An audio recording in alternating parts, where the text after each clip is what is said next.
इस्लामी महीनों की तादाद 12 है। वैसे अंग्रेज़ी और जो देसी महीने उनकी भी 12-12 ही शुमार की गई है। अल्लाह ने कुरान मजीद में फरमाया, इन्ना इद्दतश्शुहूरि इंदल्लाहि इस्ना अशरा शहरा, अल्लाह के नज़दीक महीनों की तादाद 12 है।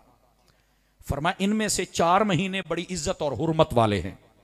और वो कौन कौन से? 3 महीने इकट्ठे हैं, जुल्क़ादा, जुल्हज और मुहर्रम, ये 3 इकट्ठे, और एक रजब वो इनसे अलग है। ये 4 महीने इज्जत और हुर्मत वाले हैं। क्या मतलब? इन महीनों में लड़ाई झगड़ा, फितना, फसाद, कत्ल गारत, हर किस्म की मना, अमन की फजा कायम हो जाती है इस्लामी नुक्ता नज़र से। और ये महीने इतने इस मामले में मशहूर थे, जमाना जिहालत के लोग भी इन 4 महीनों के अंदर अपनी हर किस्म की जंग और लड़ाइयां बंद कर देते थे। आप तफासिर उठा के देख लें। यह बात मैं इसलिए सुना रहा हूं, पता नहीं ये हमारे जो मुसलमान कहलाने वाले किस लाइन पे चढ़ गए कि जिन महीनों में लड़ाई झगड़ा और फितना मना है, उन महीनों के अंदर और बिलखुसूस इस मुहर्रम के महीने में अजीब किस्म की तकरीरें करते हैं ये जाहिल खुतबा और जाकिरीन कि कोई सहाबा के खिलाफ, कोई अहले बैत के खिलाफ लड़ाइयां झगड़े, डांगा, सोटे, पर्चे। वो किड़े कमी पै गए हो? इन महीनों में तो फितना फसाद वैसे ही मना है। आप सुभान अल्लाह कह सकते हैं जनाब? क्यों हजरत जी? इन महीनों में लड़ाई झगड़ा, फितना, फसाद वैसे ही मना है और शुरू से मना है। और मैं अगली बात बताऊंगा आपको। एक तो इस्लामी हिस्ट्री है ना इसकी कि इसमें लड़ाई झगड़ा मना है। मेरी जान, आप नहीं कर सकते। और करने वाले बताएं कि तुम मुसलमान हो। अगर मुसलमान हो तो कैसे कर सकते हो? यह तुम्हारे लिए सवाल है। जो लड़ाई करते हैं उनके लिए और आपके लिए एक फिक्री पैगाम है। दूसरी बात यह, आप देखें इस मुहर्रम के महीने में हजरत इमाम अली मुकाम ने ये लड़ाई झगड़ा, ये जंग की सूरत इमाम ने पैदा नहीं की। कोई माई कलाल साबित करे जब मदीना छोड़ा जंग का ऐलान किया, मक्का छोड़ा जंग का ऐलान किया, आप करबला पहुंचे जंग का ऐलान किया? नहीं किया। अगर मेरा इमाम जंग का ऐलान करता तो नक्शा आज दुनिया का और होता। आवाज कमजोरों वाली है यार, इस बात को समझें। मुझे पता है यार 12 बज गए, पर घड़ियां ते वजन दियो, मुंह ते नहीं वजने चाहिए। 2-4 बंदे चुप बैठे हो, स्टेज वाले उलमा इतनी मोहब्बत फरमा रहे हैं यार, तो भी तो कर लेनी चाहिए ना जी। अब इस बात को समझें और दोबारा फिर समझें। इमाम ने इन महीनों में लड़ाई झगड़े का ताल्लुक ही नहीं है। और यहां तक के 10 मुहर्रम वाले दिन जब पहला तीर फेंका गया तो मेरे इमाम ने फरमाया अल्लाह का शुक्र है, लड़ाई भी तुमने की, इब्तिदा भी तुमने की है। चूंकि इन महीनों में लड़ना यजीदियों का काम है, अमन पैदा करना हुसैनियों का काम है।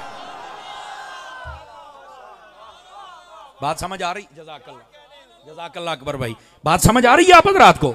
तो इन महीनों में जो लड़ाई झगड़ा पैदा करते, अपनी नापाक लड़ाइयां पाकों के नाम से लड़ते हैं, कोई सहाबा के खिलाफ, कोई अहले बैत के खिलाफ। और तेनू इस वास्ते सदिया है, तेनू सदिया है जिक्र शुहदाए करबला सुना, जे तेनू नहीं पता तो सहाबा नू तो नाना वड है। जिंदा जिंदा बंदे, जिंदा जिंदा कब्रिस्तान आई तुहाडा नाल ही है, पर अज उन्हां दे विच तुहाडे च मुकाबला है भी आवाज किहदी बहुती आउंदी है। अज तुहाडा मुकाबला जे। मैं जहां जाता हूं मुझे नहीं पता था कब्रिस्तान किथे, आज मैं अखीं देख के आया। लेकिन आप जिंदा लोग हैं, जिंदा दिल लोग हैं। अल्लाह करीम आपको, और वैसे भी तुसी मेरे दाता दा लंगर खांदे हो, मेरे बाबा दा खांदे हो। अब जरा इस बात को समझें यार, ये पैगाम है खुदारा, ये सोशल मीडिया के जरिए से पूरी दुनिया में सुनती है, इसलिए मैं हर जगह ये पैगाम दे रहा हूं और इसको बेशक ये बनाने वाले वायरल करें। अजीजा ने गिरामी, इन महीनों में लड़ाई झगड़ा फितना फसाद मना है। और मैं आपको एक ऐसी बात बताऊं, आप कभी पढ़ के देखें फकी अबुल समरकंदी को, आप कभी पढ़ के देखें हमारे जितने सूफिया हैं उनको।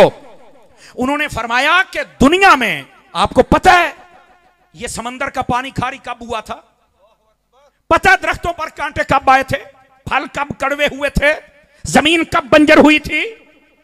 वो कहते हैं दुनिया में जब पहला कत्ल हुआ, वो जो हजरत हाबील थे जिनको काबिल ने कत्ल किया था, ये मैं हजरत हाबील के मजार से होके आया हूं, ये मुल्क शाम में है बहुत, ये शहर दमिश्क काफी आगे जाना पड़ता है और वहां पहाड़ी के ऊपर है।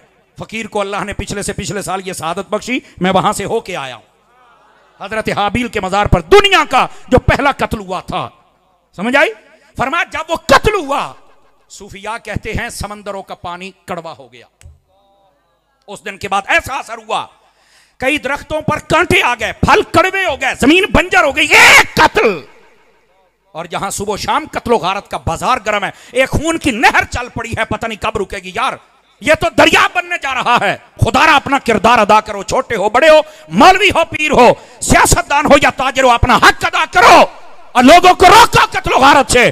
कत्लो गारत यजीदियों का काम है, अमन का पैगाम देना हुसैनियों का काम है। नाराए तकबीर, नाराए रिसालत, नाराए तहकीक, नाराए हैदरी, शहंशाह खताबत।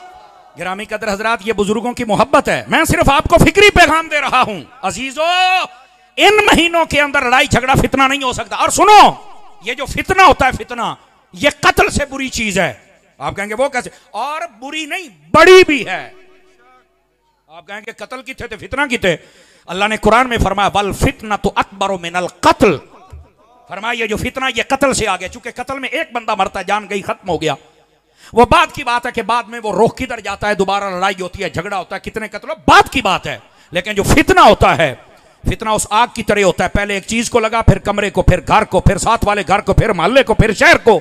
ये फितने की लपेट के अंदर ऐसे बंदे आते हैं, कभी बद अकीदगी का फितना, कभी सिद्दीक अकबर के खिलाफ बोलने का फितना, कभी हजरत उमर फारूक आजम के खिलाफ बोलने का फितना, कभी हजरत उस्मान गनी, कभी मौला अली, कभी हसनैन करीमैन, इनके खिलाफ बोलने का फितना, कभी बुजुर्गों के खिलाफ बोलने का फितना। यह फितना नस्लें बर्बाद कर देता है। इस वास्ते ना कत्लो गारत, ना लड़ाई झगड़ा, ना फितना। क्यों? ये महीने वो हैं जिनके अंदर ये काम मना है। और फिर भी अगर कोई करे तो उसका ताल्लुक एक होता है सुन्नियत के साथ। मैं कहा सुन्नियत वहाबियत तो बड़ी दूर की बात है, उसका ताल्लुक तो इंसानियत के साथ भी नहीं है। वो तो जानवर है जिसको यही नहीं पता मैं क्या कर रहा हूं। इस वास्ते कभी भी लड़ाई झगड़ा, फितने, फसाद, कत्ल गारत में मत आना। ये पैगाम हुसैनी है जो आपकी खिदमत में अर्ज कर रहा हूं। पहली बात पैगाम, और इसको आपने दिल में रखना है। अब दूसरी बात सुनिए अजीजान गिरामी, हजरत इमाम अली मुकाम इमाम हुसैन रदी अल्लाह तआला अन्हु, आप शहीद हुए अल्लाह की राह में। यहां पर ना बड़ी खास बातें मैं जनाब से अर्ज करने का इरादा रखता हूं, और वो ये हैं, इमाम अली मुकाम इमाम हुसैन जब मैदान करबला में गए, आपको पता है इमाम अली मुकाम का टोटल काफिला, उनकी तादाद कितनी थी? मर्द, औरतें, बच्चे, खादिम मिला के टोटल काफिले की तादाद 82 बंदे थे। बैठे हो? देखा ना, ये बगैर शोर तो सुनोगे तो इंशाल्लाह तो हमको शोर लगेगी। मेरा एक अपना अंदाज है, और शोर वालों को भी मैं बिल्कुल बुरा नहीं समझता। मैं सिर्फ ये कहता हूं कि तैयारी करके इन्होंने गल जरूर सुनाया करो, इन्होंने समझ आवे। मर्द, औरतें, बच्चे, खादिम मिला के कितना काफिला था? बोलो। इनमें शहीद कितने हुए? 72। बाकी कितने बचे? 10 में 2 मर्द थे, बाकी औरतें और बच्चे थे। आप कहेंगे 2 मर्द कौन से हैं? एक के बारे में हमने सुना, दूसरे के बारे में हमने सुना ही नहीं। एक हजरत इमाम ज़ैनुल आबिदीन थे रज़ी अल्लाह तआला अन्हु, जिनसे हुसैनी सैयद चले। ये हजरत इमाम हुसैन की औलाद में से हैं। और ये पता है कौन से निकाह में से पैदा हुए? ये हजरत शहरबानो के बेटे हैं। और हजरत शहरबानो वो हैं जिनका निकाह हजरत इमाम हुसैन से हजरत फारूक आजम ने किया था। जितने हुसैनी सैयद हैं ये उस निकाह का फैज हैं जो निकाह हजरत इमाम हुसैन के साथ हजरत फारूक आजम ने करवाया था। आप समझ आइए आप सभी हजरात को। तो फिर हुसैनियों को तो हजरत फारूक आजम का ज्यादा ध्यान रखना चाहिए। नहीं तवज्जो फरमाई ना। अब इस बात को आप समझिए, इमाम ज़ैनुल आबिदीन, एक ये बच गए, ये बीमार थे, ठीक है, इनको बिल्कुल किसी किस्म का कोई जख्म भी नहीं लगा था, बीमार थे। और दूसरी तरफ हजरत इमाम हसन के एक बेटे हसन मुसन्ना, उनका नाम, इनके बारे में 2 रिवायत, एक ये कि मदीने में थे, लेकिन उलमा कहते हैं अला तहकीक बात यह कि ये करबला में थे और दुश्मन इनको मार गए थे, अपनी तरफ से शहीद कर गए। लेकिन दूसरे दिन जब कबीला गादरिया जो करीब बस्ती थी, जब वो आए, उन्होंने जब शोहदा को देखा तो इनके कर्राहने की आवाज आ रही थी। उठाया, इलाज किया, पानी पिलाया, अल्लाह ने सेहत बख्शी। अब इनको तो मार ही कोई नहीं सकता था। आप कहेंगे क्यों? इसलिए मेरे नबी ने फरमाया था हर बंदे की नस्ल उसके बेटे से चलेगी, मेरी नस्ल मेरी बेटी के बेटों से चलेगी। तो जैसे हुसैनियों ने चलना था वैसे हसनियों ने भी चलना था। जैसे हुसैन का बेटा रब ने बचाया वैसे इमाम हसन का बेटा भी रब ने बचाया। अब बात समझ आई है? कोई नहीं आई? आप ये मैदान करबला है।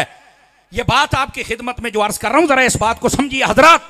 82 बंदे टोटल। कितने? और यहां मर्द औरतें बच्चे खादिम मिला के। और इधर देखिए ताकि आपको एक और सवाल का जवाब भी दूं, और वो ये है, बास कहते हैं ये जंग हुई तो सिर्फ इमाम हुसैन थे, बाकी क्यों नहीं गए? ओ मैं क्या गल सुन, इमाम हुसैन जंग के लिए नहीं आए थे। जंग के लिए जो आता है अपने छोटे 6-6 माह के बच्चे नहीं लाता, औरतें नहीं लाता, ये जंग नहीं है। ओके फिर की है? अब मैं आख्या जेड़े झूठे सन ना, अपने आप कहते मैं मौलाई हाँ तो मैं बड़ा हुसैनी हाँ, खत लिख लिख सदिया, ये उन्होंने गद्दारी की है।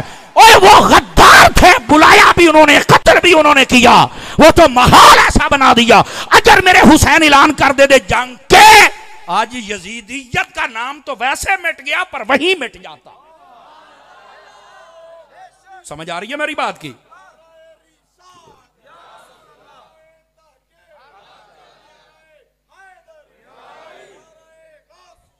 अब इस बात को जरा आप तवज्जो के साथ समाअत फरमाएं। इमाम हुसैन ने जंग का ऐलान नहीं किया था। उसकी वजह क्या थी? जब हजरत सैयदना मीर मुआविया रज़ी अल्लाह तआला आपका इंतकाल हुआ ना, उसके बाद यजीद के बारे में खबर मशहूर हो गई कि यह तख्त नशीन हो गया और सबसे बैअत ले रहा है। जब कोई बैत किसी की भी लेता था ना, तो उसके बारे में तस्दीक होती थी कि इसके जुमला आमाल और उमूर कैसे हैं। अगर शरीयत इस्लामिया के मुताबिक होते, सुभान अल्लाह, ना होते तो वो बेशक एक इलाके का शहर और गवर्नर ही क्यों ना होता, उसको या तो वार्निंग दी जाती, समझाया जाता, या फिर माजूल कर दिया जाता।